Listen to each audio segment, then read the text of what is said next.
Thank you for listening to this podcast from TRE, Talk Radio Europe, your voice in Spain and around the world. For more information, please visit TRE.radio. Discuss, challenge, inform, comment, viewpoint on Talk Radio Europe. Giles Brown. Live comment and discussion with studio guests.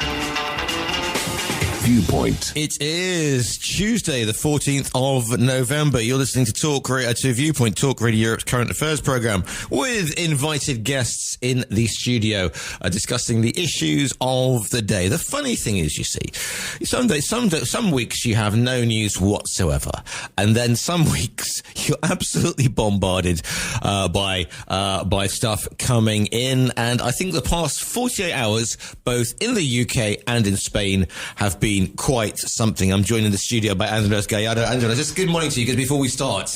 Good morning, Giles. Good morning. What a 48 hours of news. Incredible. Yeah. Incredible. I've been preparing one thing and something else has happened. Something else? You don't say. I mean, across everything, it was, well, obviously on today's, we're going to try and split the show down to two sections. The first section, we'll talk about what happened in Downing Street yesterday. I mean, we thought Suella Braverman was going to be the main news, and then the as the saying goes, the big reveal as he came out of the car. Lord Cameron now. So that was quite something. And let's not forget the manifestaciones, the demonstrations throughout Spain over the past couple of days as well. Is it the end game of Sanchez being literally bombarded, locked in his hotel in Malaga with the German president at one point over the weekend? An incredible scene. So we're going to get into those today. So that's how we're hopefully going to go through this morning's Viewpoint. If you want to get involved and put your viewpoint across, because if you can't put your viewpoint across on the past 48 hours, I think we might as well give up and go home. But these are the numbers. To contact TRE, please call 952 78 4000. Email studio@tre.radio. Send us a WhatsApp on +34 645 99 67 95.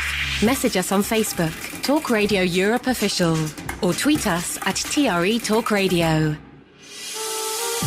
Yes, indeed. Before we do any of that... The weather forecast is brought to you by Liberty Seguros. Liberty Seguros gives you now €50 cash back for every new car, home or insurance policy you take out. But hurry, this offer is valid until the 27th of November only. The weather on Talk Radio Europe. Find us at TRE.radio.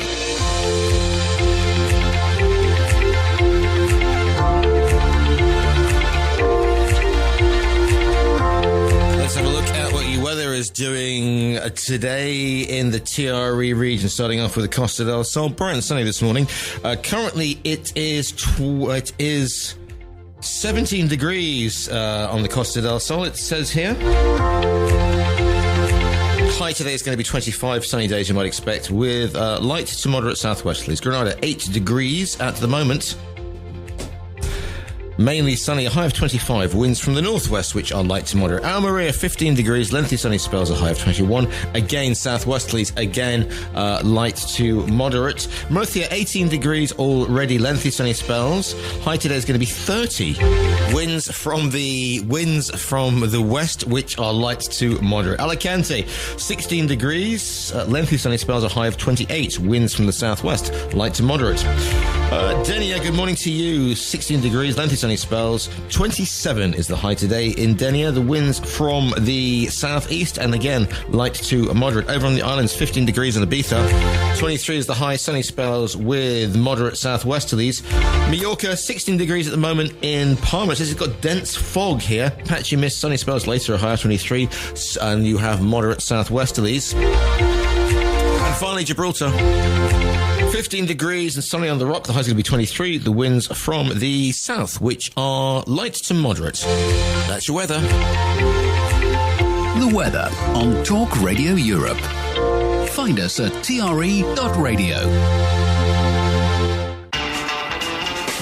Viewpoint with Giles Brown. Right then, if you want to get your viewpoint across, then these are the numbers. To contact TRE, please call 952 78 4000. Email studio@tre.radio.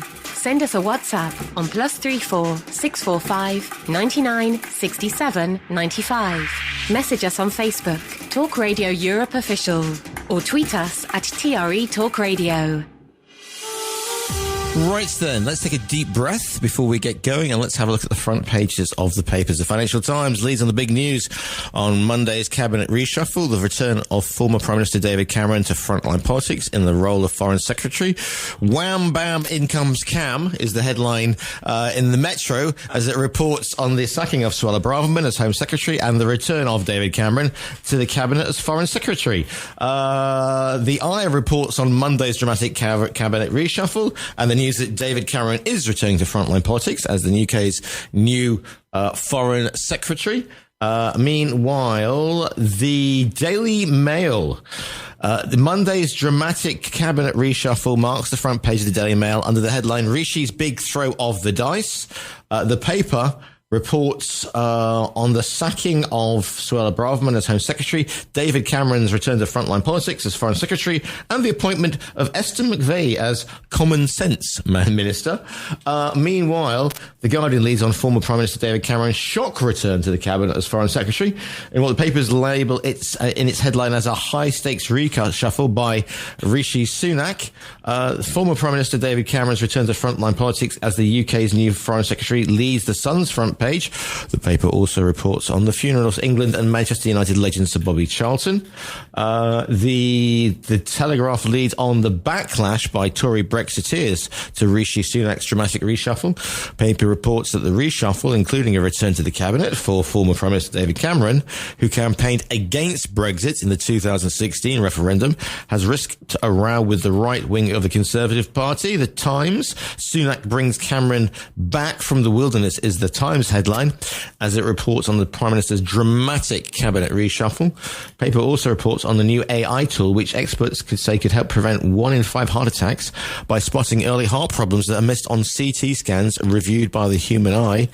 The Daily Mirror takes a critical stance on the appointment of former Prime Minister David Cameron as Foreign Secretary, with the headline, Back Where We Began. The paper also reports on the funeral of England and Manchester United legend Sir Bobby Charlton. And Daily Express, who will speak up for the Red Wall? Asked the Daily Express as it reports on the dramatic cabinet reshuffle. Paper says Rishi Sunak's decision to sack Suella Braverman as Home Secretary and the shock move to bring former Prime Minister David Cameron back into frontline politics as Foreign Secretary has sparked anger from the right wing of the Conservative Party. And finally, because we always like to have a mixed bag here. The Daily Star takes a slightly different approach to its rivals, leading on results of a new survey showing that almost 90% of women find bald men attractive. There is hope for me yet. So, from the top today, stop laughing there in the cheap seats. Financial Times, Cameron returns to front line after Braverman sacking sparks reshuffle. Suella, this is the Metro, Suella sacked in Rishi reshuffle. Wham bam, in comes Cam. The Eye, Back to the Future. PM gambles on return of David Cameron. Meanwhile, Rishi's Big Throw of the Dice. That is the Daily Mail. The Guardian, Cameron in shock return in high-stakes reshuffle. The Sun, Recall Me Dave. Meanwhile, Cameron returns sparks Brexiteer backlash. That is the Daily Telegraph. The Times, Sunak brings Cameron back from the wilderness. The Daily Mirror, same old Tories, literally back where we began. The Daily Express, shock and all, Cameron back, but who will speak up for Red Wall?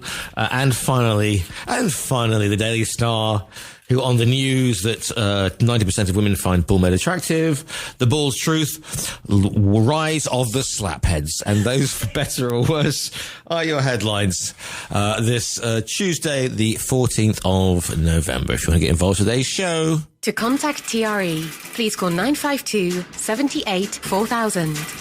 Email studio@tre.radio. Send us a WhatsApp on +34 645 99 67 95. Message us on Facebook, Talk Radio Europe Official, or tweet us at TRE Talk Radio. And as Gary says on the WhatsApp, where do we start today, Andres? Well, I mean, honestly, a week is a long time in politics. Very long time. David Cameron. Shall we start with David Cameron? He's got it in for me, this guy, yeah? He's got it in for you? First, absolutely. He doesn't even know it. Right, okay. First of all, he calls for a referendum that wasn't needed. Yeah. Then he runs a terrible campaign for Remainers. Then eventually he loses. And now that I've been preparing for 2 days on the amnesty of Pedro Sanchez, he turns up the day before as Foreign Secretary. What have I done to this guy? I don't know. But, I mean, absolutely... Let's dial it back to a gentler, simpler time, shall we? Last Friday, okay? Let me just my take on this is clear. Rishi Sunak is running out of time because he's going to find an election where well behind the polls. The party is being controlled since the Boris Johnson days from the right-wing populist members. And Rishi Sunak realizes that that's not going to help him when the general election comes in. And he needs to make a move towards the centre-right, more sort of sensitive type of government to take back some of the votes that he's losing to the Labour Party. And he probably thinks that bringing Cameron, which is the old traditional sort of level-headed type of politician, will help him to get back in the polls. I think it's too little too late. He's not going to achieve that. Mm-hmm. But I think the move goes towards that type of move, as opposed to anything that David Cameron can do in the international stage as head of the diplomacy of the UK. Yes, he's a well-known character, but the influence that the Great Britain has got now in the world stage is not what it used to be, and I don't see how he can bring back the power that once Great Britain had. I think it's more a move towards levelling and controlling a more moderate Conservative Party in readiness for an election next year. Is it next year, I believe? Yeah, it should be. So I think the move goes that way. I don't think Cameron in the international stage is going to make any difference to the UK. Many have said that this is, if you like, watching the news last night. It seemed to be that it was a case of Rishi Sunak had finally had enough of Braverman with her rhetoric, and decided that he was going to reshake up the cabinet in his own image, as it were, not one he's inherited from previous prime ministers, Johnson or Truss. Though Truss was there for, like we said, just a few minutes. And although last month at the Conservative Party conference, Sunak said he was the candidate for change. He was going to be the prime minister for change, and there was no going back, and this was going to be the hot thing that marked him out. And then he's gone and he's done change, but he's brought back Cameron, and the general consensus seems to be that it's he might as well go for this. It's a gamble to bring back Cameron, who, last time Cameron was in office was 2016. It's a gamble to bring out Cameron, and Cameron is the main gambler. Because, don't forget that he was the one who gambled on the Brexit vote. So you can't have governments that they base the policy on gambling. You need a plan to develop, and everything else. All this gambling is not the right attitude to have when you're in government. Yeah, 952-78-4000 is the phone number. studio@tre.radio is the email. If you want to get involved with this morning's show, send me a WhatsApp, +34 645 99 67 95. Hi, this is coming in from Max. Hi, Giles. Dangerous David Cameron is back into the revolving door in Downing Street and being made a lord for doing nothing. This was another thing. He had to be made a peer so he could come into government. and being made all for doing nothing, especially on that referendum farce that was asking what people felt. It was not meant to be set in stone. Look at the UK now sinking slowly. Are you happy now, David? That's from Max. That's a very, very good comment from Max. To be honest, I agree with what he says there. As I said at the beginning, I think this is an attempt to be seen as a moderate, more organised party. The perception of the government and the Tory party, and that's an inheritance from the Johnson days, is they are controlled by populist right-wingers. Braverman was a big example of that, with her rhetoric completely inflamming the country. Yeah. And when you're in government, you have to remember that, and that goes for all governments, I'm including Sanchez here, when you become a prime minister, you're the prime minister for the whole country, not just for your mates and your voters. So you have to have a stance of balance in everything you do, because you're governing not just a bunch of people, you're governing the whole country. And I think that Sunak is trying to get to send that message across, to give a little bit more stability to his party and his government. 952 78 4000 is the phone number if you want to get your viewpoint across to us on this one. Be good to hear from you. It's good to hear on your own opinions on this. Sunak had to go after what happened. If you think it happened over the weekend with the pro-Palestine marches in London, and the way that she'd referred to them as hate marches, and the way that she had put pressure on the Metropolitan Police and accused them in an incredible, and I use that word advisedly, article that went to the Times, which wasn't passed by the Prime Minister, wasn't okayed by the Prime Minister, accusing the police of left-wing bias, and then basically saying that green lighting the football fans, quote unquote, the ultras, to go down and protect the Cenotaph. And we saw the scenes there, 96 arrests at Tony Robertson, etc., rocking up there as well. The Home Secretary's job is to keep the peace. She didn't, and then on the day following, on the Sunday, she made her remarks about basically saying it was the fault of the pro-Palestinian marches. I mean, she did a Trump and she doubled down on that one.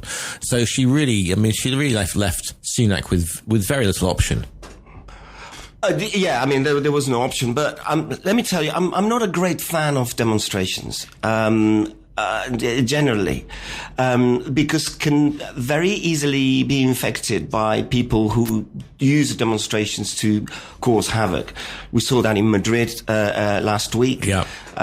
We've seen it in demonstrations across the world, where you have genuine people trying to sort of make a stand, but they get infiltrated by troublemakers, and all ends up in tears and burn rubbish bins and all that sort of thing. So I'm not a great fan of demonstrating in the streets. However, it's a right that people have, and as long as they're done lawfully and they have the relevant permissions, and police are aware of it and they can control the whole situation, okay, let's have them. But I'm not a great fan of that.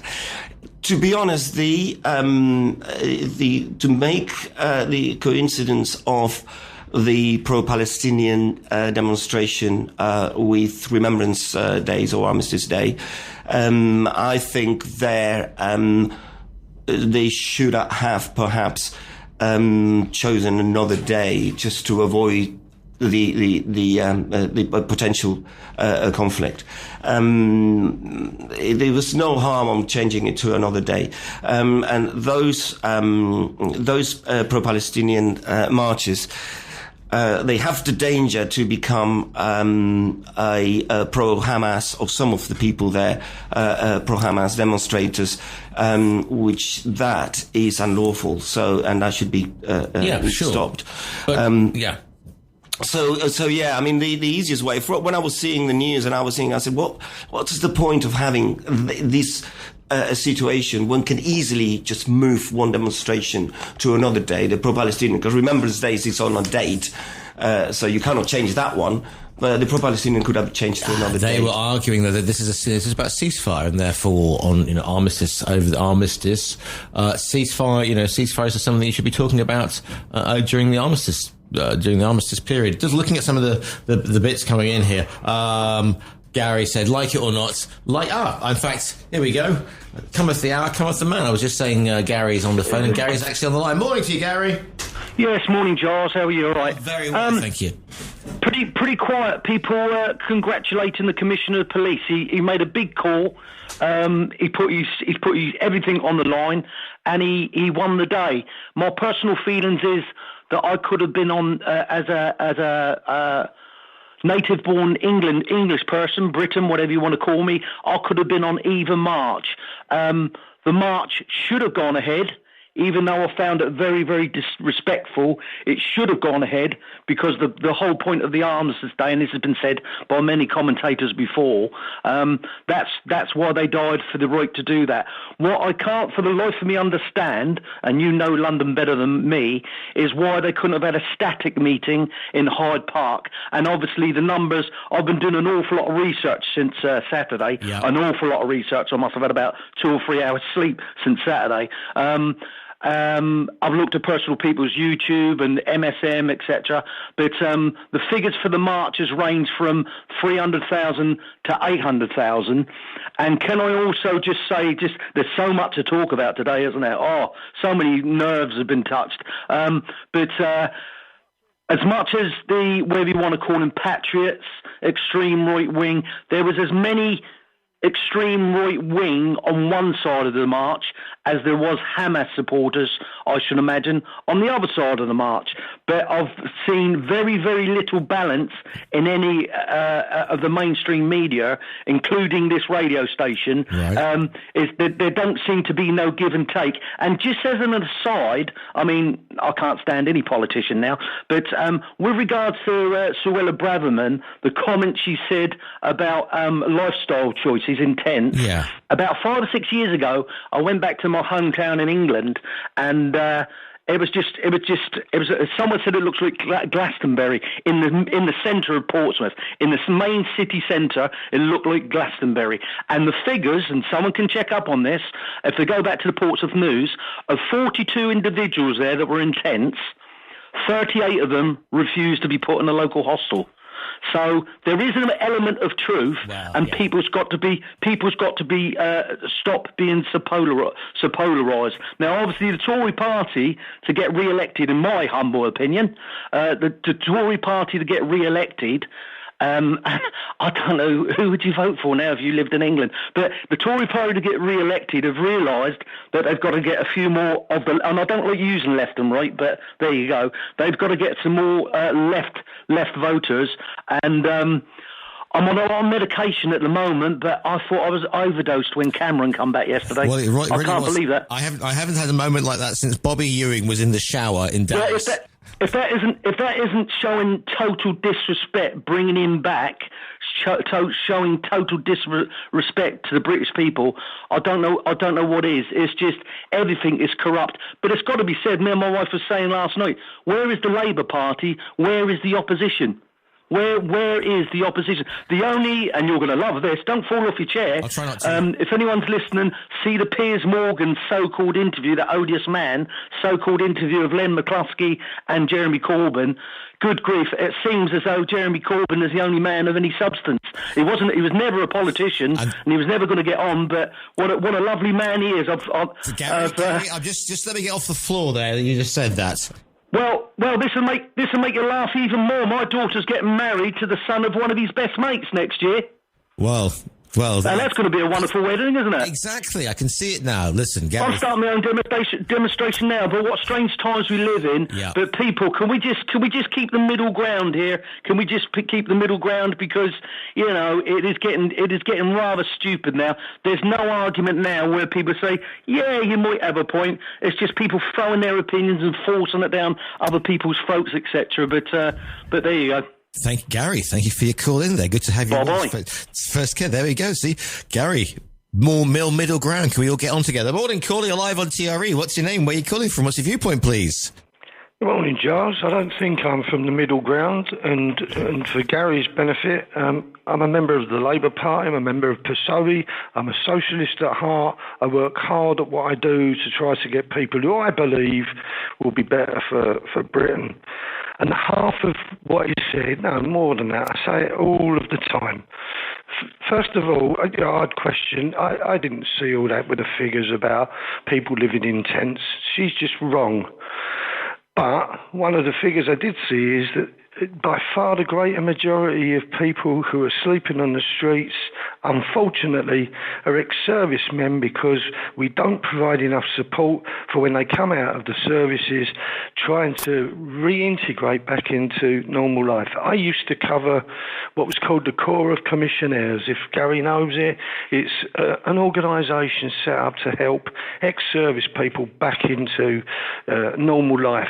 And I tell you, some of the stories that you hear and some of the problems these guys have, and when they say, oh, well, they'd sooner stay in a tent than go into a hostel, is because they go into the hostels and it's not like going into an army barracks. It's not like going back into the services.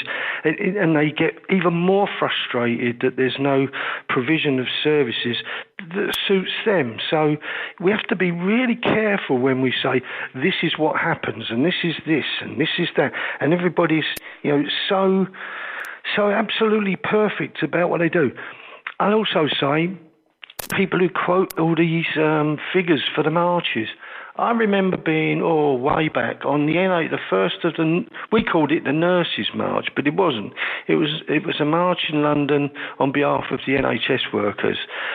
And my estimate is there was well over 1 million people, but it depended which political force you talked to has had it, and the police, there was only 300,000, and you talk to the trade unions and there was 200 million. It just varies.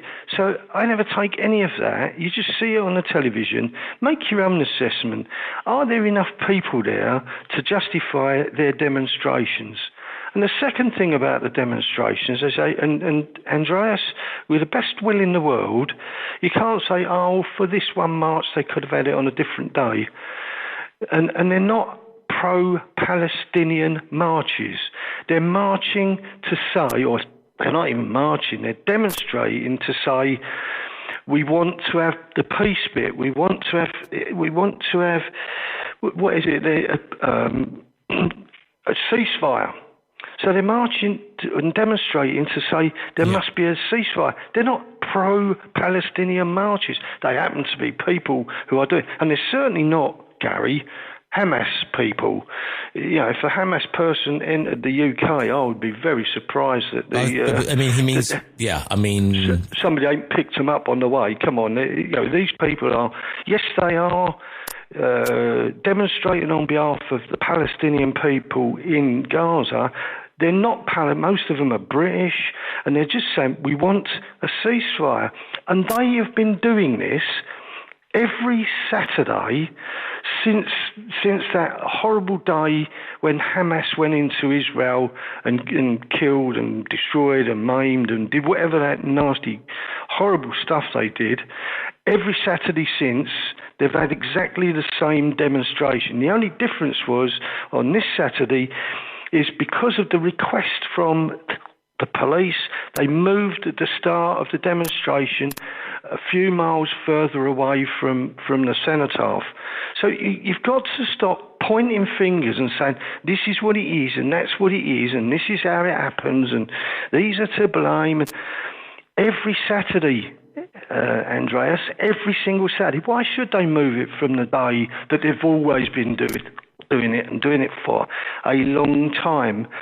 Also, some of the other stuff.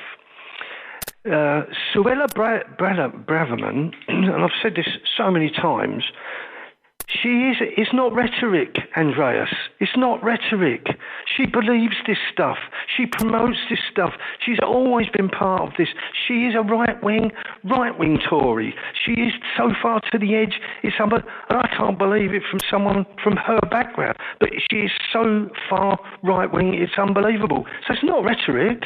She believes it. She promotes it. It's no different to listening to Nigel Farage spout all his rubbish off, or to Tommy Robinson or any of the others who do this stuff.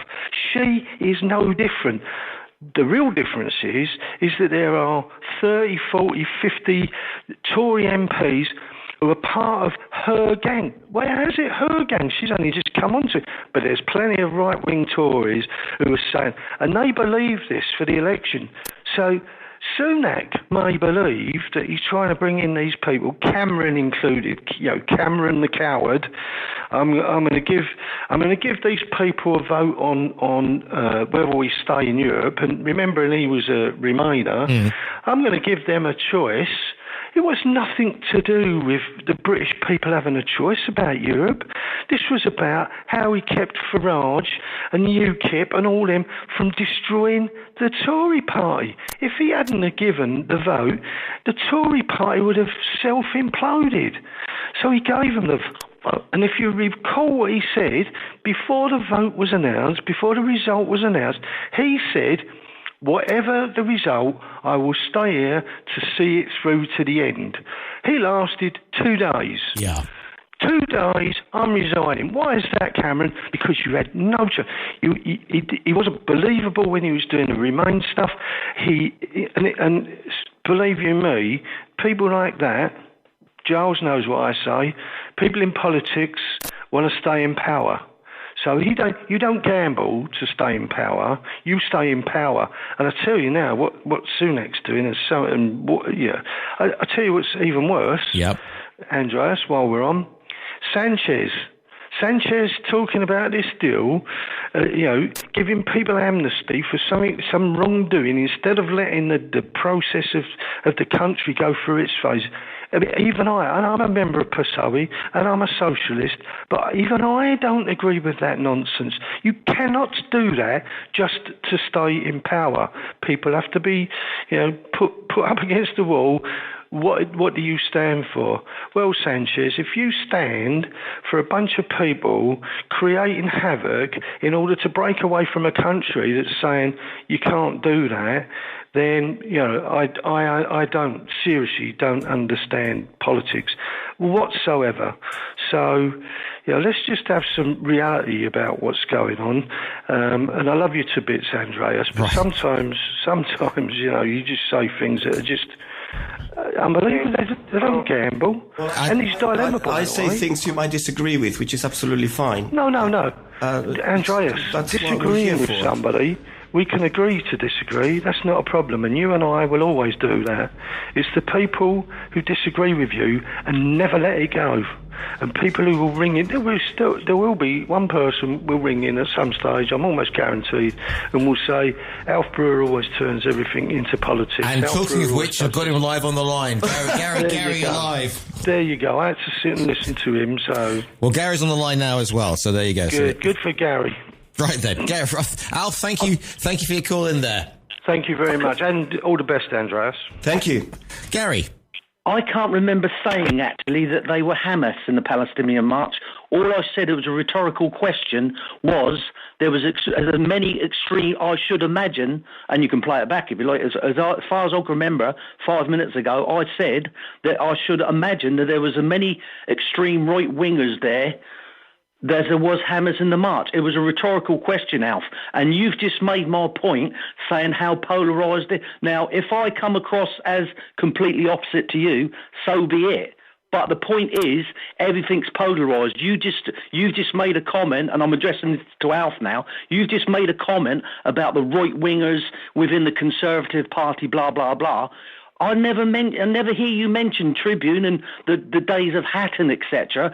So it's both sides. I like to think I'm in the middle ground. And with regards to the people in tents, I'm aware of that. I do a lot of stuff for ex-servicemen. I'm aware of that. But the point is, she's not telling lies. Braverman's not telling lies. She's exaggerating the situation, but she's not telling lies. Right. That's the whole point I'm saying. And I think I've made my point. So I really can't. It's. How can you put it? Thank you for making your point. I just get frustrated. Yeah, see you later. Thanks very much indeed. Back after this. Viewpoint with Giles Brown. Always live, always lively. If you want to get involved with today's Viewpoint, here are the numbers. To contact TRE, please call 952 78 4000.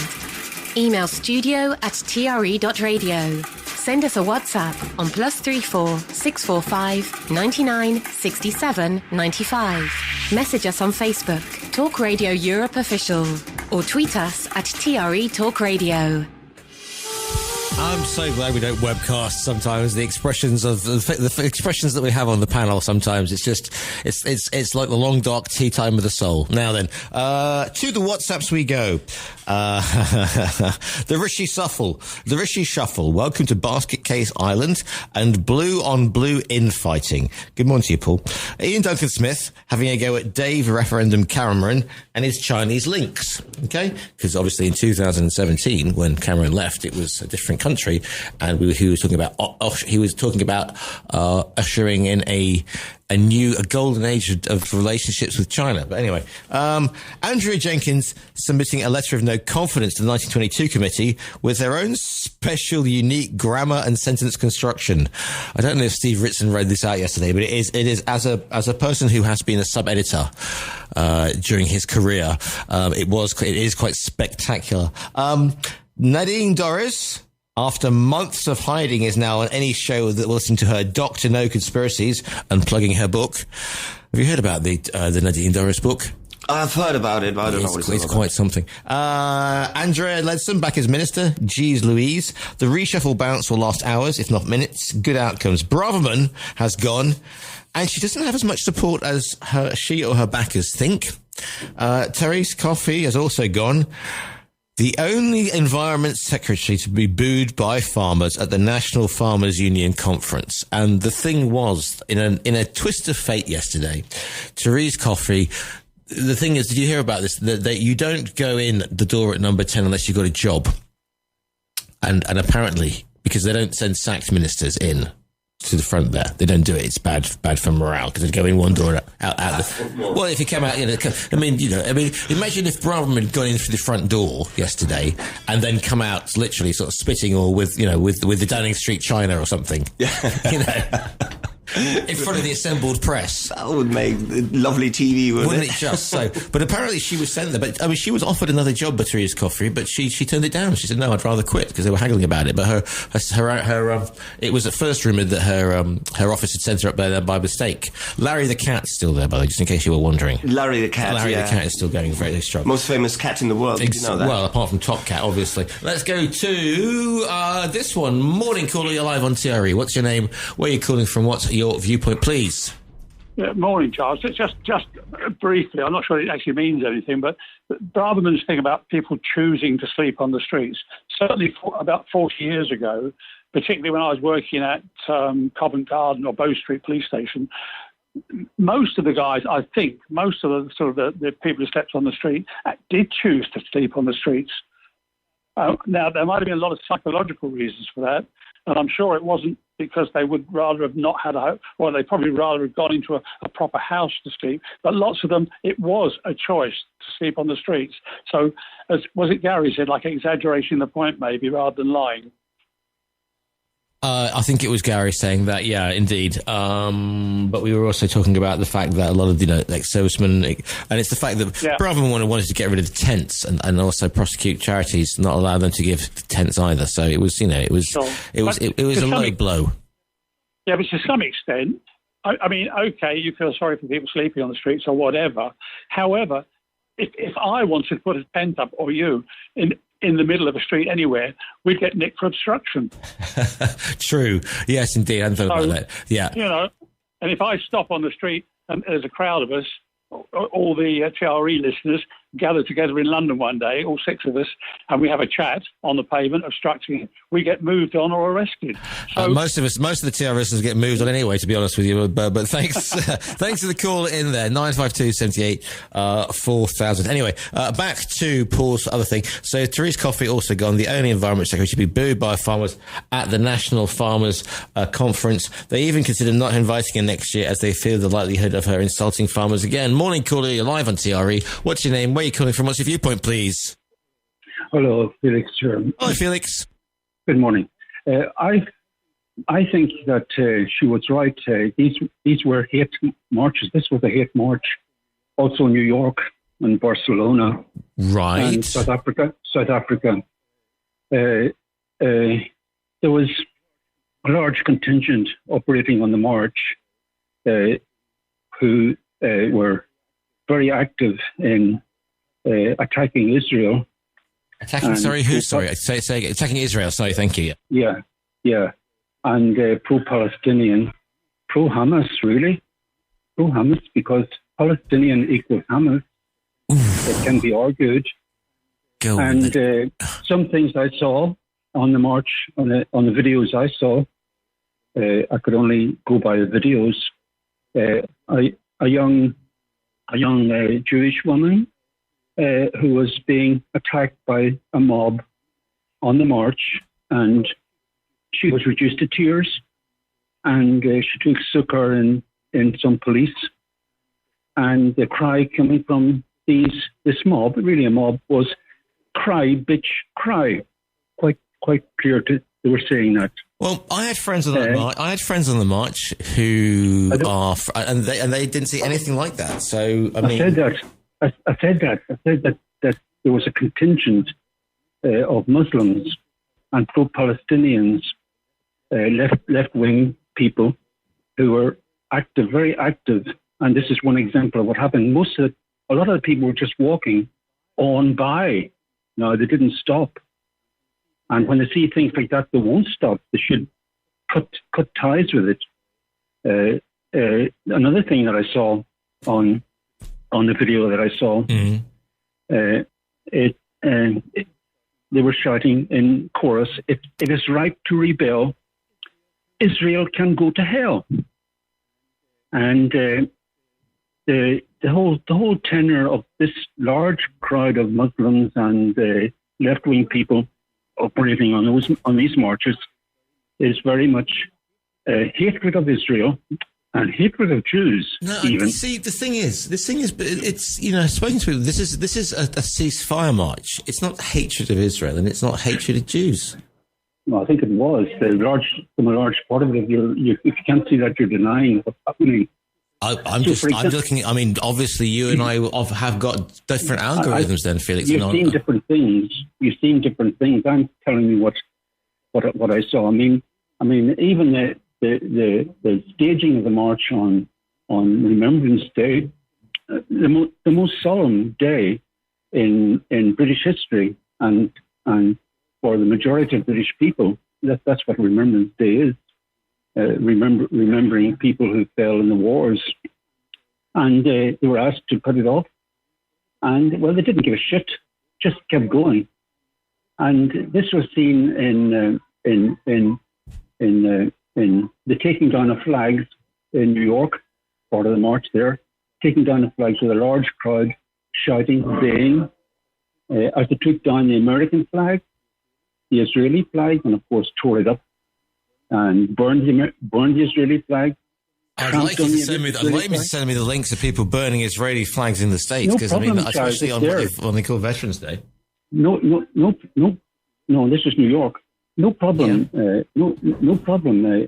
Just look up some of the videos that are made on this, and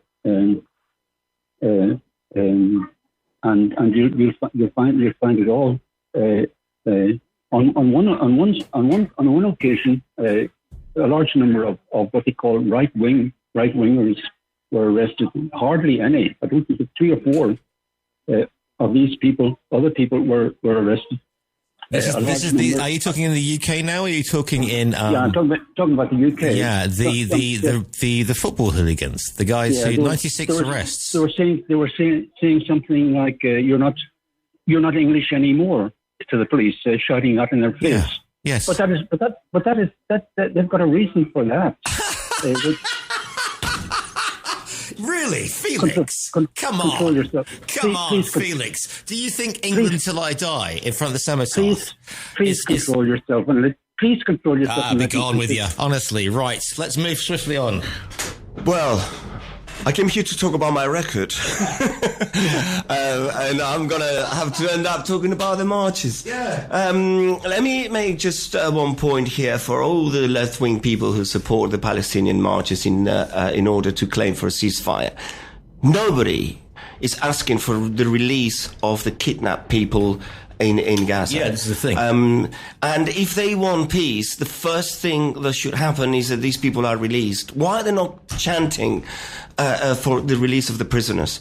They're not chanting for that. And that's the first thing that they should do, because Hamas created that. And they are surrounded by people who support Hamas. And in these do-goody Palestinian marches, nobody is saying what they should be saying. That's to stop the violence. They should return the kidnapped people to where they belong. Yeah, but they're not going to return the kidnapped because they know it's the whole thing. But who's created this situation? You tell me, Giles, who's created this situation? And I feel for the Palestinian people because, of course, they're suffering. But the leaders are the ones who've taken them there, and nobody as I said, this. You can't make a blanket thing as Felix just did before I cut him cruelly short about the fact that Hamas equals Palestine. I mean, that's like saying that. I mean, it's like saying. No, I'm not saying that. I'm just saying that the Palestinian people and their supporters in liberal Europe should be saying, hold on a second, there is a problem here, and is that we have 220 people kidnapped, and these people should be released if we want to start talking about ceasefires. Live to the lines we go. Morning, Cooley, live on TRE. What's your name? Where are you calling from? What's your viewpoint, please? Ha-ha, gotcha, Mr. Brown. You just fallen right into the trap that I mentioned a couple of minutes ago. At no time was anyone near the cenotaph shouting out England till I die. That's untrue. That is a lie. That didn't happen. The noise, if there was any noise, was round the back by Portcullis House. At no time was anyone near the cenotaph, be it left wing or right wing. Okay. So there you go. You've just proved my point with a wonderful house brewer. You've just proved my point. You're taking a side and you're taking lies and expanding them and destroying the conversation. I'm not destroying the conversation. Yes, you are. You're destroying free speech. I'm not absolutely not destroying. Okay. You are. You're exactly the same. You're exactly the same as that Mr. Bryant, the Remainer. Right. He's had his say years ago, but he's destroying everyone else's right to speak about a subject. He's had his say, but he just wants to. You are destroying the likes of you. Are destroying free speech. Really? You're coming out with out-and-out lies. I suggest you do your research as a proper journalist and not keep pushing a certain agenda. That's not true. That's what you just said there is not true. 96 arrests, Gary. All right, so. But no, it wasn't. It was 102, what I've read. Right. And I say the sources I've got, 102, right? The majority of them were so-called right-wing. But you're diverting this conversation now. What you said then was a lie or an untruth. Untruth. That didn't happen. I suggest you do your research and look at the footage on various sources. Thank you, Gary. That was impeccably held. So-called extremists. And at the end of the day, I said to my wife, at the end of the day, on the day of the armistice in the morning, how would they have known who was right wing, left wing, etc., blah, blah, blah? All right, listen, okay. I've stood outside Westminster Green many, many, many times. And I've stood there and I've heard people coughing literally as far as Trafalgar Square. So the noise echoes on that day. But by the cenotaph, no way was there any screaming and shouting. You might have heard some coming from Portcullis House round the corner. Right. And I should imagine, and from what I heard, it was right-wingers, stroke patriots, whatever you want to call them. Whatever you want to call them. Football thugs, whatever. Yeah. I mean, should we But they weren't. Yeah. What you said was untrue. The bit about I said it was untrue about people saying England till I die near the cenotaph. No, you said by the cenotaph, and that's not true. Well, unless I'm here. I'm not talking straight in front of the cenotaph. I'm not saying they went by pushing people aside to get to the cenotaph, Gary. Am I a stone's throw from you near Torremolinos at the moment? No, of course not. That's like saying with Ronnie Knight when they said they could see Puerto Banús from his villa unless he had a very long stepladder because he was in Benalmádena. He couldn't anyway. But all right, so. But I did enjoy that first moment when you came on with a ha-ha, because it's like you... Gotcha.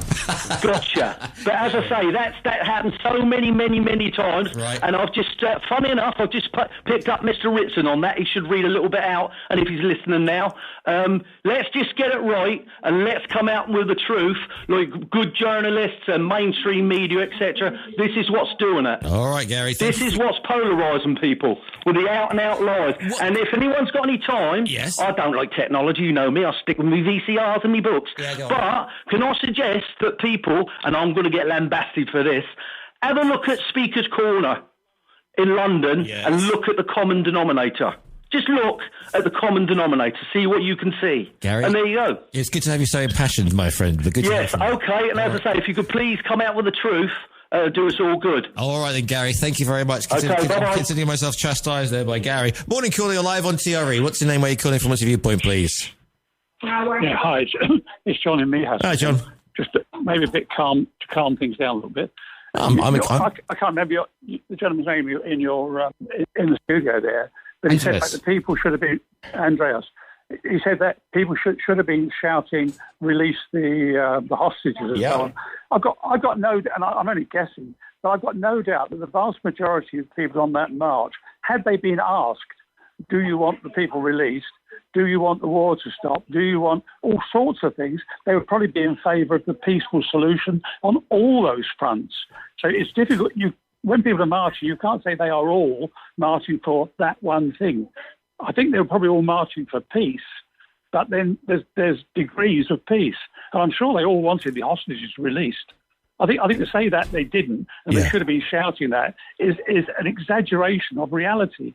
And one of the other problems is, and I'll probably get shot down for this, is that one cannot really criticise Israel without being found to be anti-Jewish. I know the state of Israel consists mainly of Jews. I think there are 30% that aren't, or whatever. But you can criticise England without criticising, say, the Church of England. You can criticise France, Spain. But for some reason or other, as soon as you say Israel may be wrong in something, you're immediately told that's anti-Jewish. Because of the history and the shared memory and the Holocaust and everything like that. That's the thing. When you mention Israel, that's why, isn't it? I know. But, Giles, it stops people truthfully saying there's something wrong in the Middle East because Israel should do this or Palestine should do that or Lebanon or whatever. But you can't talk about it because immediately you start saying Israel, you're told that's Jewish. And God gave Israel to the Jews 4,000 years ago. It sort of makes it an incredibly difficult thing to discuss. It is indeed. Okay, I'll leave it at that. And luckily the bongers are coming in, but thanks very much for that. Right then, I'm going to go off and take a deep breath, and then we're back for second half with more Viewpoints. News up next.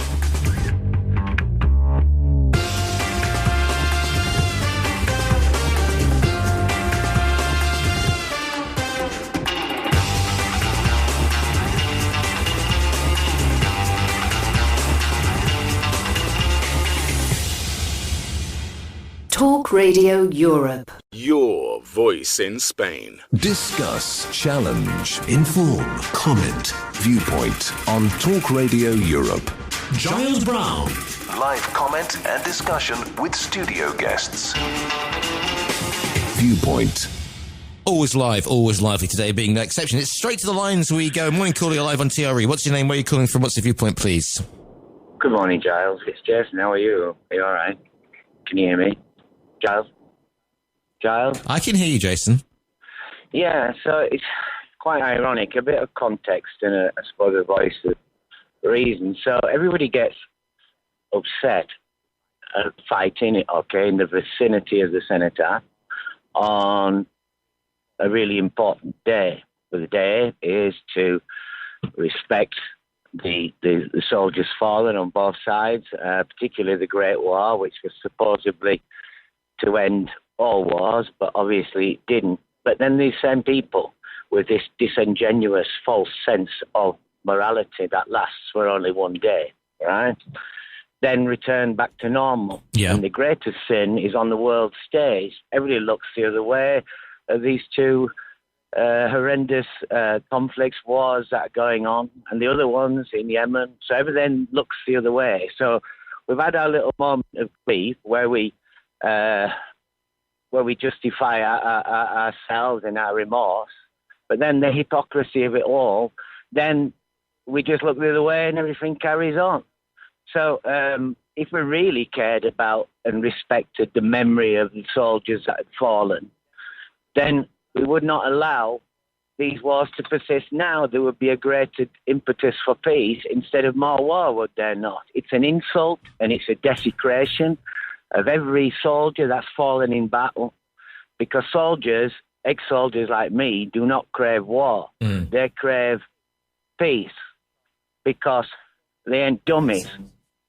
It's really easy to be brave, as we always say, when you're sat on the end of a phone or a politician drinking his bloody brandy and smoking his cigars in some back room somewhere. Maybe Mr. Ritson could play a song called The Waltzing Matilda Song by Liam Clancy. It's quite long. Yeah. But it really just... getting your legs blown off and all that. Everything that I'm saying. Yeah, I'll just leave it there. Thank you very much for your call in there, Jason. Right then, if you want to get involved with this morning's show, Jason, of course, ex-Royal Marine. Let's have a look at, if you want to get involved with today's show. To contact TRE, please call 952 78 4000. Email studio@tre.radio. Send us a WhatsApp on +34 645 99 67 95. Message us on Facebook, Talk Radio Europe Official, or tweet us at TRE Talk Radio. And it's to the WhatsApps we go. Okay, so, and quite a few in. Good. Keep them coming, please. No, Felix. The march was on Armistice Day, not Remembrance Day, on Sunday. This one in. The London police were filmed tearing down pictures of the hostages. Okay. This one in. I've never heard anyone so excited to have their points proven. Thank you very much indeed. Listen, Gary, listen, we like passion. Especially on this show. Meanwhile, Julie, I can't possibly read that one, but thank you very much. But yes, short, sharp and to the point. Thank you. The only reason the far right weren't near the cinematograph is because the police stopped them. They were, however, trying to get there. Keep going, Giles. That's from Stephen Ritson. He is listening. Tell Gary what I said above. Okay. Just a point. You can't quite rightly cut off the Irish guy just before, but kind of the in line with the Ben O'Madden caller, you did cut off Gill the other week when he suggested mass murder. Now to change tack. Sanchez is so wrong with what he's done, and Cameron back a joke. Peace in Palestine and the Ukraine. Back to work now up a tree. That's from Peter. I have no apologies for my passion for radio, mate. Slap yourself hard with a wet lettuce leaf when you get back to the casita. Tell Andreas us English can get as passionate as the Spanish. You've made me kick my dog now. Well, there you go. Thank you, Gary. Now, please read message below. Wow. Explosively emotional show today. You're a great mediator, Giles. Cool as a cucumber. Well, lettuce, cucumber, you name it. Any root vegetable or anything is good. But some of your guests, Madre Mia, glove to listen, Dawn and Halon. I still think you need repressive disclaimers. Jason speaks the truth is another one. I've heard him a few times. I think that man is really worth listening more to. I've never met a Royal Marine who calls himself a soldier. Jason was in the Commandos, not Commodores, not the Commandos. Right, to the lines we go. Morning caller, thank you for holding your live on TRE. What's your name? Where are you calling from? What is your viewpoint, please? It's Gil from Calpe. Morning, Gil. Well, you just mentioned me, so I yes, thought, indeed. cool. Mention it, and if it was it Field of Dreams, if you build it, they will come. Right, then come on, off we go.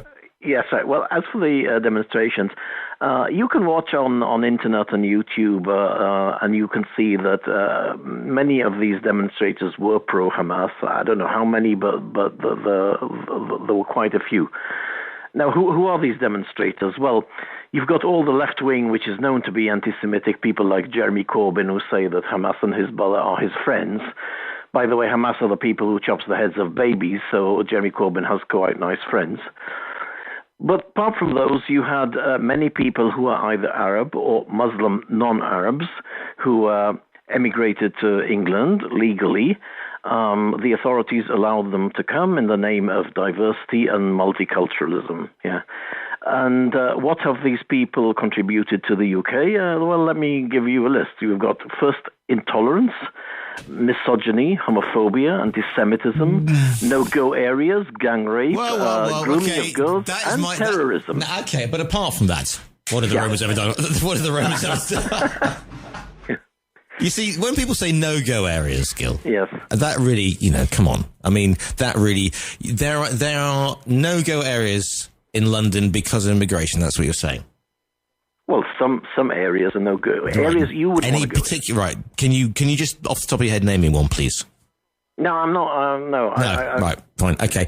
And to say that they've everybody's bought in that. I mean, you could say that British people who've immigrated because obviously you're. If I correct, South African, Gil, are you originally? No. I'm originally from Yorkshire. Yeah, you're originally from Yorkshire. Okay, so fine. Okay, originally from Yorkshire, but and my parents are also, not my parents, but my great grandparents were immigrants to the right. Super. But what I'm saying is, if you come to what have the British brought to Spain, and you can say there's quite a few things the British brought to Spain that we call no-go areas, etc. The old joke about Spanish will give up the claim to Gibraltar if they can have Marbella back from the British. But I mean, we have that. So you can't generalise and say that all British people. I was sitting there reading a 3-day copy of the Daily Express, drinking stale lager. So you can't say that all immigration is brought to the UK because the Scottish immigration's experience, for example, is entirely different. So you can't say that. Do you have a First Minister? I'm not saying all immigrants, but I'm saying a lot of this immigration. Right. Okay. What sort of percentage?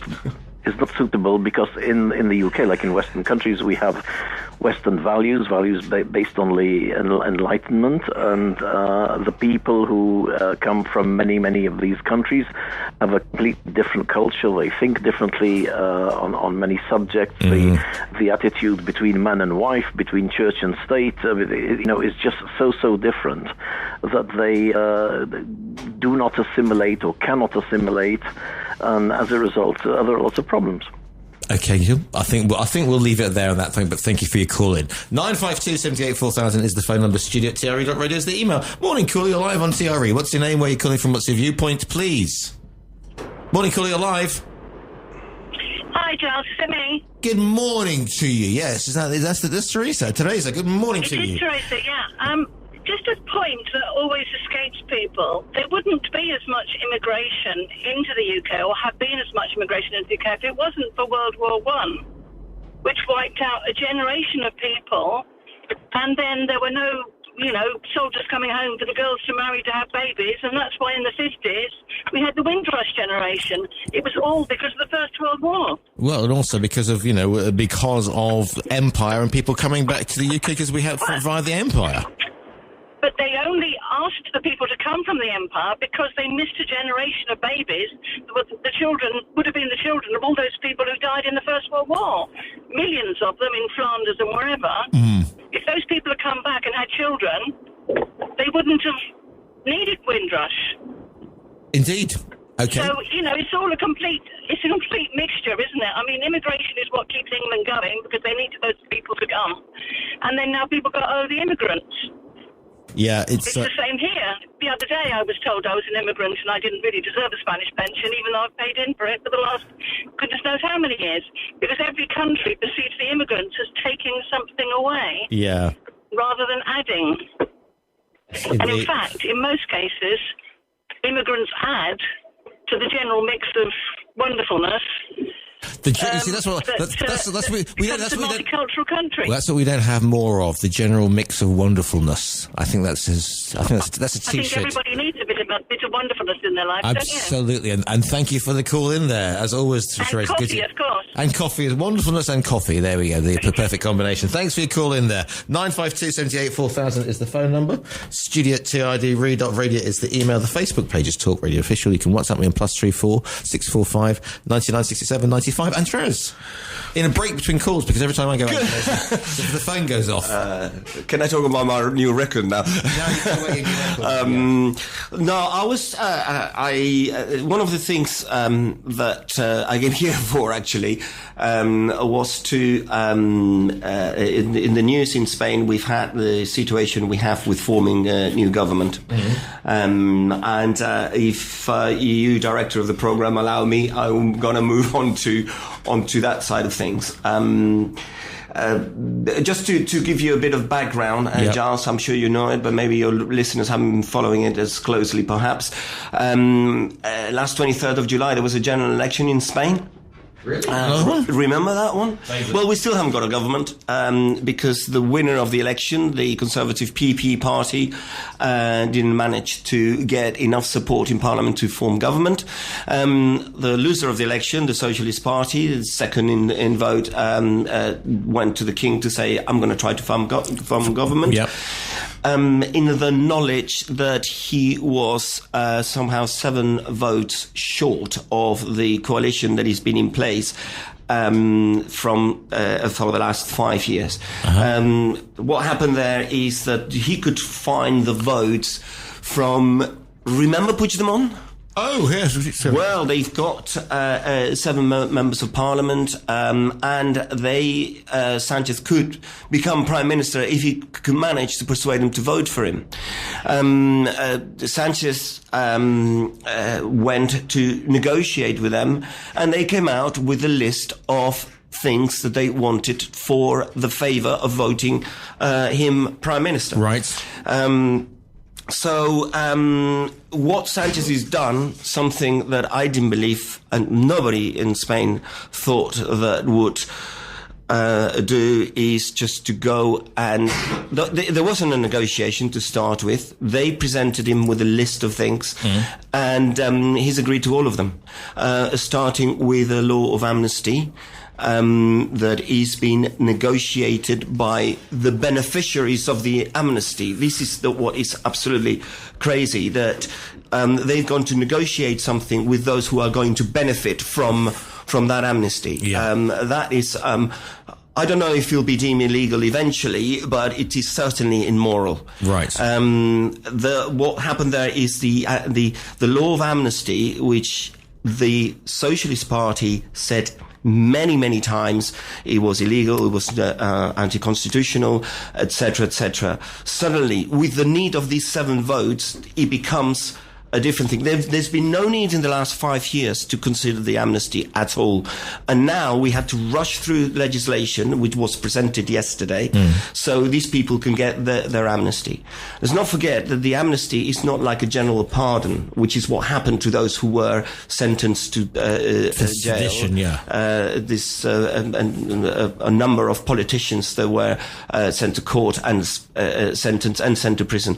The pardon is okay.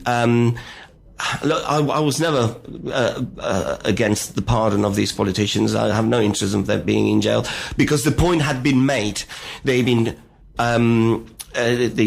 the court recognised that what they did was wrong. They committed a crime. Yep. And some of the crimes included corruption, and so on. I know you've got a caller, but I need to sort of finish off with the whole thing. The difference with amnesty is that what the state is recognizing is that they weren't wrong, the ones that committed those crimes in those days, and the state was the one in the wrong, in almost a form of apology. They have now presented these, he's saying now to the public opinion that he's doing it for the common good. That's a lie.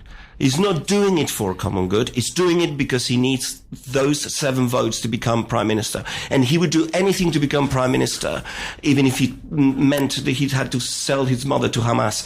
And that's what he's done, and he's going to become prime minister.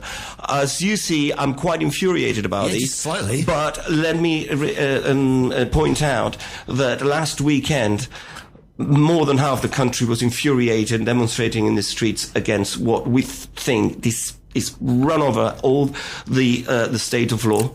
in Spain, and just finishing almost with the separation of powers. If Montesquieu could have a say in these, he would be certainly very, very upset. And now I know you got your caller, so I'm sorry I did my piece. No, it's quite all right. Morning, caller, live on TRE. What's your name? Where are you calling from? What's your viewpoint, please? Yes, morning to Andreas and yourself. It's Sharon Alicante. Morning, Sharon. Hi, Sharon. Hi. Hi. I actually agree with Andreas on this one. I think that Alf summed it up beautifully earlier on in the programme. He's making a great big blunder. But I would like to ask another question, that every time we have Spanish politics, we always have Andreas on. Why can't we have Luis on? There was a socialist, Luis, that has been on a couple of times before. It doesn't feel balanced when you've got somebody who's halfway between PP and Vox, who's always the one that comes on the panel to answer about Spanish politics. So I'd like to hear another, the left side of the argument. Yeah, Jose Luis is in Kosovo at the moment because he works for the UN, so he's... I didn't know that. It would be great if he could come in when he's back. Next time he's over, we'll get him on. Don't worry about that. Oh, that would be good. Andreas, you're very good, and I agree with you on this particular point, but I just like balance.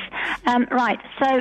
Sorry, I'd just like to say, in terms of the balance, I'm not involved with it. It's the director of the programme, Giles, who asked me to come on. No, I'm not blaming you for coming on. My God, no, this is silly. That's not anti-democratic. Can I just go back a bit? Your English is excellent, so we can all understand what you're saying anyway. Going back Thank you very much. Something. Oh, Andreas, sorry, yes, okay. Something that's is a Gill. Yes. This business about babies' heads being chopped off has not been proven, and my wonderfully reliable midday fact checker has said this repeatedly. So let's get this. I mean, I'm waiting till Stephen comes on to have some of these facts checked. People come on and they throw numbers at you and they throw facts at you, and a lot of it is untrue. Which demographic, how much of the crowd was pro-Palestinian, how much of it, they're breaking it down into their own statistics and putting their own figures on it, which are factual and have to be checked. So all I do is wait for midday, and I know that I've got correct facts coming on. And the other thing I was going to say, Gary, just one more thing, Gary.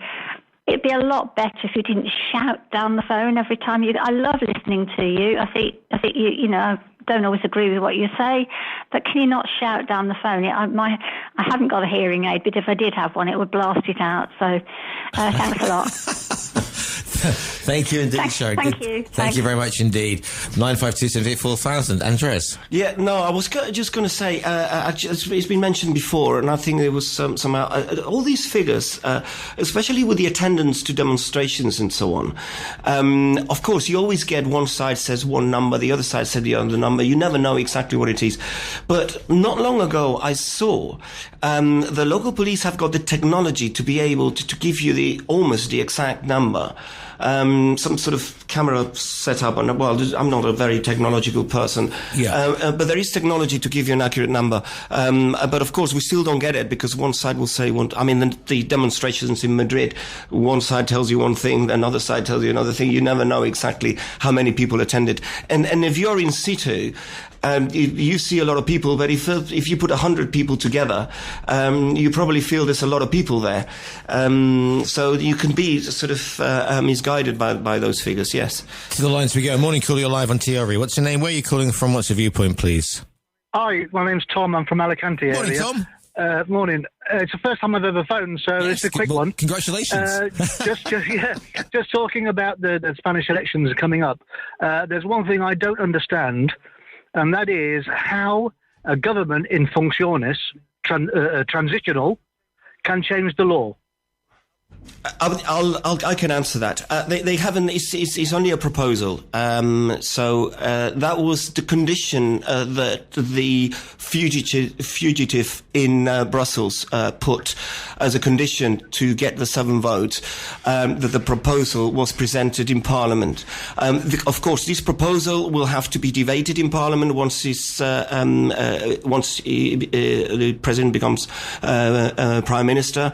This will be debated in Parliament. There could be amendments proposed by other parliamentary groups, and then. But the condition to get the 7 votes to make Sanchez Prime Minister was that the proposal was presented in Congress before anything. So it was a way of saying, look, Sanchez, Puigdemont doesn't trust you, so you're going to have to do it this way, and that's why it's been done this way.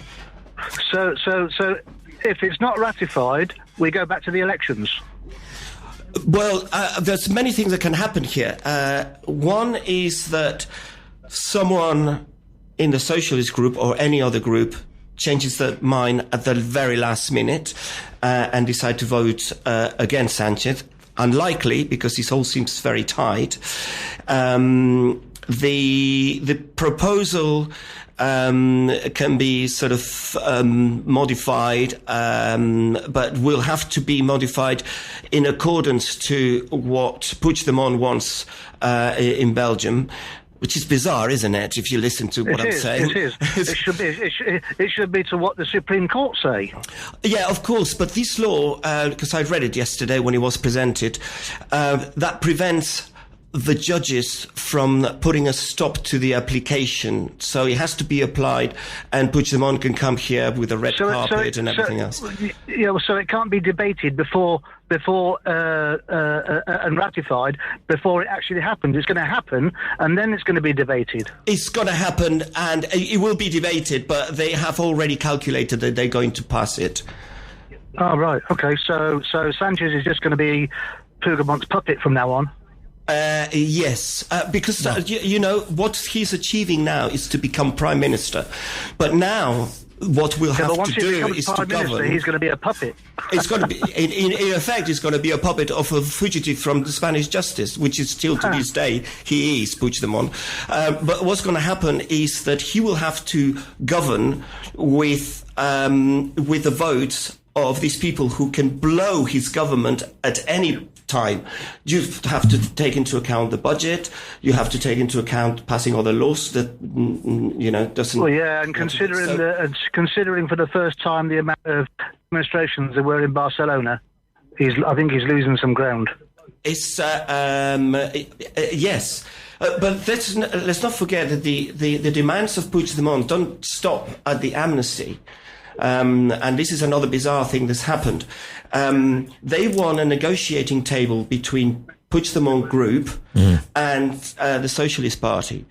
But now he's saying he wants this table to be taking place outside Spain in a neutral country with a neutral referee, if you like, that cannot be Spanish or Catalan or anything. It has to be some foreign figure. But I'm sorry, but that is also wrong, because the Spanish democracy is based on what the Spanish people choose to be in Parliament. And any policy that has to be set out, it's the Parliament who has to do it, not some table with some foreign geezer dictating what we're doing in Spain. So there are so many wrong things on all of these. Another one, now that I'm on a roll, I'm going to continue. Please do. The financial settlement that he's got with Catalonia now is to give them 100% of the taxes for them to manage. So the principle of solidarity, which I'm sure Alf and all the left-wing voters out there understand very well, is out of the window with this deal. There's no principle of solidarity. So they can keep all the money and spend all the money and do whatever they want with it. And with the law of amnesty, anything they do towards the movement towards independence, they cannot be prosecuted anymore because it's not a crime. There is an amnesty on it. So it's a total dog's dinner what these guys doing with the Spanish politics. Okay, well, thank you very much for that explanation. Brilliant. Thank you for your call, and congratulations. First time call, always good to hear from you. Thank you. Bye now. And talking of Alf, morning caller. Talking of Alf, Alf's on the line. Exactly. Just to make it clear, because Andreas always says it, Alf and those other lefties, I'm not sure where I stand in Spanish politics. Well, I happen to be a member of PSOE. Does that make me left? I've just been told that I'm somewhere between PP and Vox. Which yes, exactly. I don't know whether but if you've listened to me over the years, you'll understand that politics is all relative. You know, I do believe it. Giles is not a communist. He's not anything left wing like that. I used to be conservative with a small. That's what you've always said, but that's called where you put your plants. Exactly. But now, obviously, that's all. Conservative with a small C. What a load of junk. Right. Anyway, but now I've got my Labour Party mug, Alf. I mean, that's. I'm going to. We've announced it now, haven't exactly. you? I presented Giles with a Labour mug, just so that he knows that there's a general election coming soon, and every now and again he can say on the radio, "I've got a Labour mug." Exactly. Or is it I'm a mug for Labour? One of the two. Anyway. That's enough about my crockery. Let's get on with it. I said it earlier, and I mean this genuinely. It's very difficult for this stuff. I always say that all of the politicians, you know, they need to be in power in order to achieve some of their things. So sometimes you have to do things that ain't quite good enough or whatever. But then I think there's a bit that says, no, you've stepped over the line. And I think what Sanchez is doing, let's not say Sanchez. I think what the PSOE hierarchy are doing, with Sanchez leading it, along with Puigdemont and what they're doing in Catalonia, is just wrong. Absolutely just wrong. And if you can't, there are ways of forming governments. The difficulty that Spain has, as always with these things, is that the PP also can't do a deal. And the bit about, they will always be, I forgot the name of the guy who just rang in, but and he says he will always now be in the pocket of Puigdemont. And it's called, that's not how this stuff works.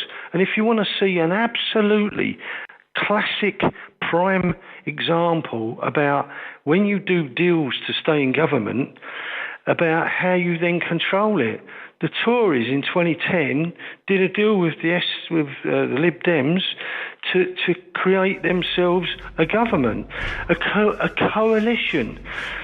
The Lib Dems campaigned for 4 years on university fees, doing away with university fees. The second cabinet meeting after the coalition, they ditched that policy. They never looked back since then, have they? They went down and down and down and down because people don't trust them. The complication of trying to do stuff, especially when you've got proportional representation, is how do you negotiate between the parties? And this is something for others who don't like the word. How do you end up getting a compromise where none of the parties are happy, but everybody's satisfied? And I think at this moment in time, if Sanchez does this, none of the parties will be happy, but I also don't think all the parties will be satisfied. So I'm agreeing with you, Andreas. And not because I'm also moving toward Vox. It's just wrong. It's just wrong. What's happening is just wrong.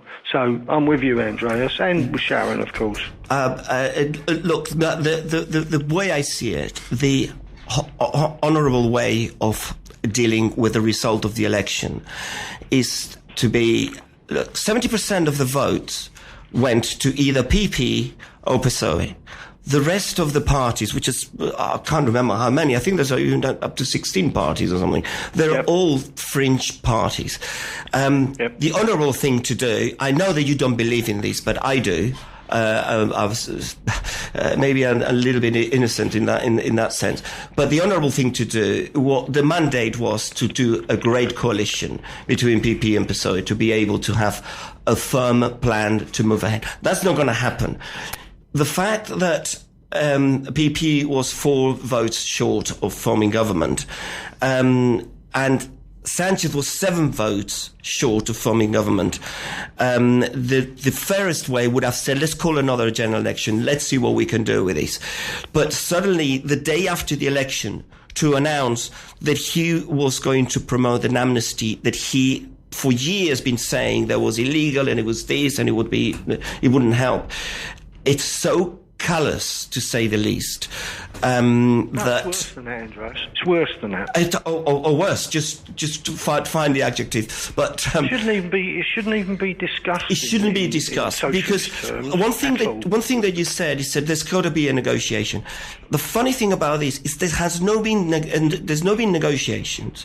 He's come with a list, like you do at Christmas, and you do a list of all the things you want, and he said yes to everything.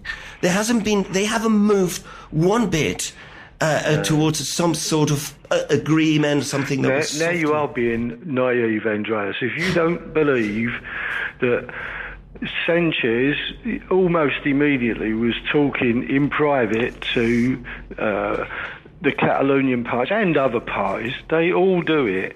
It's just that they can't make it public because you get a public reaction that's usually negative, so you lose out.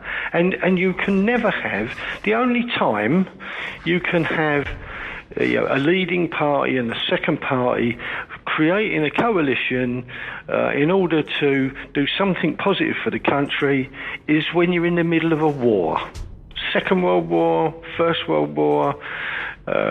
what they've just done in Israel, they've just created a new coalition, no fighting in Israel's parliament because there's a war going on. There's very little, or if anything, in Ukraine because there's a war going on. There's no war in Spain, so you're never going to get two parties yet that are so poles apart, sitting in the same room, reaching, let's say it what it is, reaching a compromise. A compromise can only work if both parties are not happy, but they are satisfied. That will never happen. Not in this Spanish politics. And I agree with you actually. But you told me 5, 6, 7 years ago, Spanish people were fed up with keep having elections. So they have an election, there's no result from it, let's have another election. And that's the worst possible thing that can happen because you then turn another 10% of the people away from participating, and then you turn another 10% away from participating, and you end up with, Belgium? 4 years without a parliament? And PR, look where they are because now. Nobody could agree, and nobody wanted to go to another election. And I'm not sure if they did it now, when would the election be? I think it would have to be before Christmas, wouldn't it? I think it's January. January. January. But look at this point. The issue of the amnesty and the eventual, because this is going to happen now. I've seen it all. The eventual independence vote in Catalonia, the referendum there. All of that wasn't in the manifesto of the Socialist Party when they went to election. So now I think a lot of people who voted for Sanchez, they feel in the socialist ranks, they feel betrayed, and I think the result will be very different. Let me tell you one of the figures that are very disappointed with these. Felipe González, who was Prime Minister for the Socialist Party for 14 years, and his Vice President, Alfonso Guerra, also there for a long time, members of the Socialist Party, they have criticized it very, very heavily. So I think now, today, the result of a general election will be very, very different to what we had on the 23rd of July. Simply because he's liked... And PP would win. Absolutely no doubt about that, which is why it won't happen. But the result of lying and manipulating the public opinion in Spain, like Sanchez does, and when you say the top people, look, there's no top people in the PSOE. You're going to suffer, aren't they, Andreas? PSOE is Sanchez. And Sanchez only. He is the one who calls all the shots. And he is very, very greedy. So there you go. Yes, I agree, Andreas, and it's just a sad state of affairs, and it's just difficult. I've never been a believer in PR. I still don't believe PR, but even occasionally first past the post creates the same difficulties. So I think we're looking at a hard winter for Spain in order to sort this out. Even if Sanchez does form a government, there's still going to be lots and lots and lots of problems. You know that. Also, we're neglecting other things that they're important, that they have to be dealt with, like the housing situation for young people, the employment situation. Unemployment, all of the things are being neglected because we have to make Sanchez Prime Minister. I'm sorry, but people now are had enough. And the demonstrations all around Spain demonstrated that. Mm-hmm. Okay, thank you very much for the call in there, Alf. I'm so happy that I agree with something with Alf. It's made my day, you know. I told you, we never disagree. Exactly. We always agree to disagree. Thanks indeed. Thanks for the call in as always, Alf. Take a quick break and then back with more Viewpoint. Viewpoint with Giles Brown. And Josie said, go, like we're some sort of, you're watching Call of Duty, I'm playing Call of Duty. Esther McVey, Minister of Common Sense. Okay, she's a minister without portfolio, but she's been brought in to combat wokery. Like, you know, thank goodness I got my anti-wokery spray on me. Yeah. I thought you were joking when you said Ministry of Common Sense. But it's there, I can see it. She'll officially be a minister without portfolio, but it's understood that her brief is to be the Minister for Common Sense in her government role. Her focus is supposed to be to combating wokery and standing up for working people. Her appointment will be seen as an olive branch to the Tory right after sacking controversial Home Secretary Suella Braverman. David Cameron said yesterday that, Lord Cameron said that he wanted to be part of the strongest possible team that can be presented to the country when the general election is held. So there you go. Yes. That just reinforces my theory that they are reshaping the party and the government to regain votes lost in the last 4 years. They've lost so much support in the country. Because of the crazy mismanagement of all the issues that they're now trying to grab votes back. What good is she going to do as a minister of common sense, fighting wokery? This is just like, I mean, that is again, as I was saying about Spain, you can say the same about England. There's many issues that have to be dealt seriously, and by doing all this nonsense is not really helping the core issues that they're happening in the UK. And it's to the lines we go. Morning, caller, you're live on TRE. What's your name? Where are you calling from? What's your viewpoint, please? It's Gil from Calpe. Yes, Gil. One comment, Sharon called and said that she doesn't believe that babies' heads were chopped off. Yes. Anyway, if she wants some pictures, she can go onto YouTube and just type Israel-Palestine war, shocking, gruesome images of babies killed during Hamas attack released. Right, thanks. And she'll have all the pictures of babies having their heads chopped off, because everything she doesn't see explicitly is a conspiracy theory. So now she can enjoy watching that YouTube. That's one thing. Right. Second thing is Pedro Sanchez. I mean, why was he elected? Well, for one very simple reason. He's handsome. That's it. That's democracy. It's not working. And it will end. In which case, George Clooney would be world president, Gil, on that thing. But well, there have been other people, that suit this category. I mean, look at the other presidents of Europe. You have other people who are like Boris Johnson. Maybe I would think, people like Macron, like Sebastian Kurz of Austria, like the previous president of Greece. They're all quite, very handsome young men. Of course, the Americans, Canadian guy as well. Canadian guy, Trudeau. Trudeau as well. Good one. Let me tell you why Sanchez got elected. What happens more and more is that. In politics, it's like supporting a football team. You support your football team through anything, and you'll always be either a Barcelona supporter or Chelsea supporter or whatever. In politics, it's happening the same. A socialist voter, whatever you throw at them, they'll continue to vote socialist, even if they dislike it, because that is, that's what they do. And that's why he's come out, because there's a hardcore socialist voter that even if they disagree what's happening and the country is not not going well. I mean, look at what they did in the last 5 years.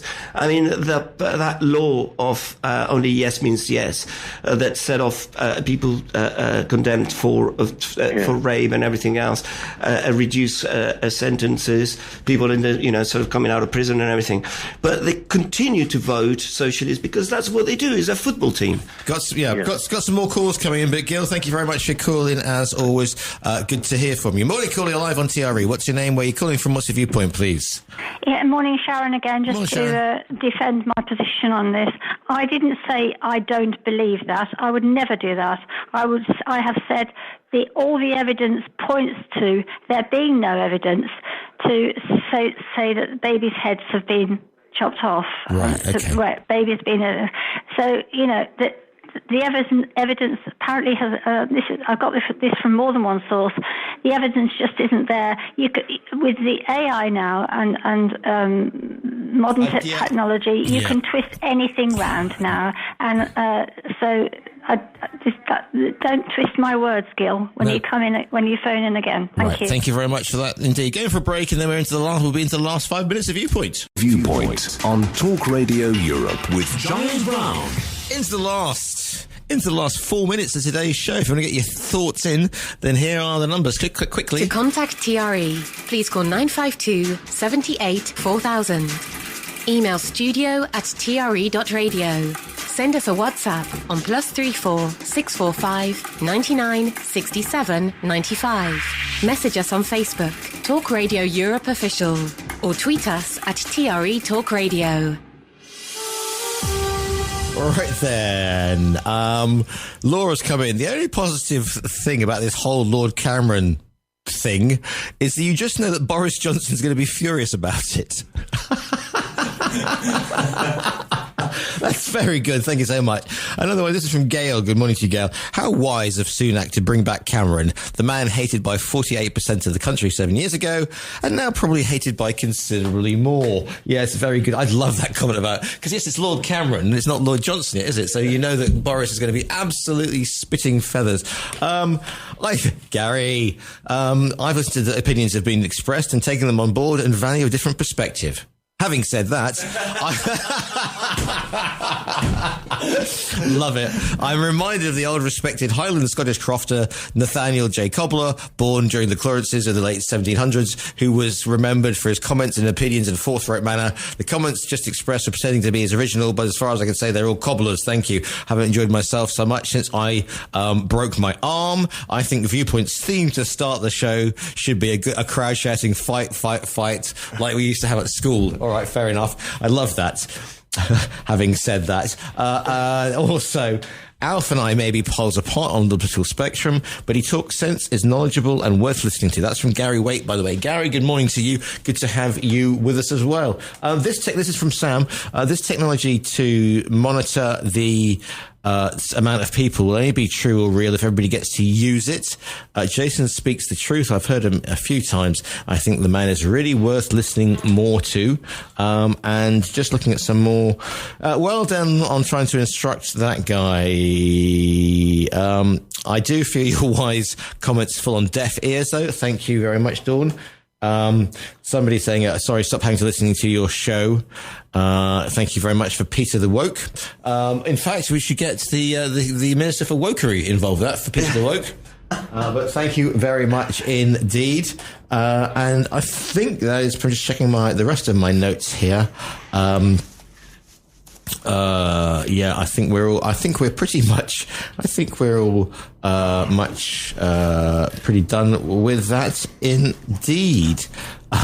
Somebody has sent me Lucifer picking up the phone and saying, I'm sorry, Rishi, but Margaret is not available. She's still condemned here for all eternity. Have you tried David Cameron? So with that last one, I think we are kind of done. yes, interesting indeed. I think it was worth it for having said all that from Gary. And thank you very much thanks for today's show. As always, been entertaining. Good to hear some new voices. Good to hear some old voices. And good to have Andres with us again, giving us, thankfully, opening the curtain there on the Spanish political landscape. Yeah, thank you very much, Giles. I still have to pinch myself when I say David Cameron's the new foreign minister. Lord Cameron, sorry. Or that Sanchez has negotiated his position with a fugitive from justice in Brussels. And you have to pinch yourself when... What a time to be alive. Yeah, absolutely. And it's less than 6 weeks till Christmas, so there you go. Andres, as always, thanks for being with us. Thank you, Giles. Thank you. Thank you for all your messages and your calls in. As always, we couldn't do Viewpoint without you. Well, we could, but it's somewhat different. Stephen Ritson up next.